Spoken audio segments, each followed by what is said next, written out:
Are journalists in Khyber Pakhtunkhwa about to face prison simply for reporting on the provincial assembly? That's the question being asked after controversial amendments to the Khyber Pakhtunkhwa's Assembly Parliamentarians' Privileges Bill sparked criticism from journalists. But this is only one side of the story. Let me explain what the proposed law actually says, why journalists are calling it a threat to press freedom, and how the provincial government is responding. The controversy began after proposed amendments to the bill introduced new powers and penalties relating to the coverage of assembly proceedings. Under the draft, the Speaker would have the authority to stop any journalist from covering assembly proceedings for a specific period. The Speaker could also prohibit the publication of certain assembly proceedings.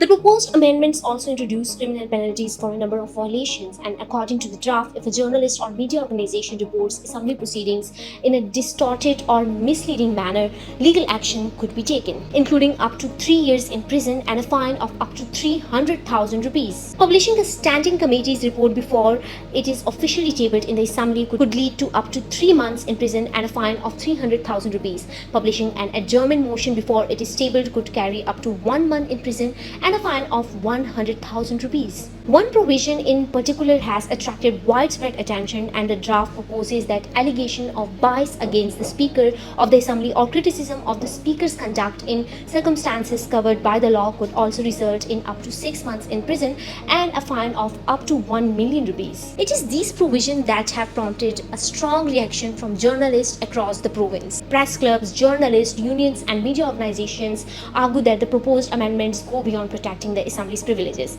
They say that the threat of criminal penalties could discourage journalists from freely reporting on parliamentary proceedings or questioning those in power.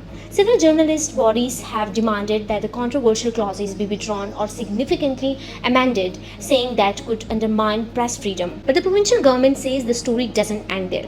Chief Minister of Khyber Pakhtunkhwa Suhail Afridi says the draft originally approved by the provincial cabinet was later amended after it reached the assembly, and those amendments are now the subject of criticism. He says he has directed the Speaker of Khyber Pakhtunkhwa to convene a meeting of all parliamentary leaders to review the objections raised by both the public and the journalist community. According to him, criticism of the government is part of democracy, but if anyone spread false propaganda, action should be taken through the court rather than through illegal means. He also says that his government has not resorted to intimidation or harassment of journalists and expect the controversial amendments to be reconsidered. So the bigger question now is this: if the government itself says the disputed provision deserves another review, how much of the proposed law will actually remain unchanged? Can the Assembly protect its privileges without creating fear among journalists? And where should the line be drawn between preventing misinformation and protecting the media's right to report and criticize those in power? The final shape of the law could determine not just how the Assembly functions, but also how journalists report on it in the future.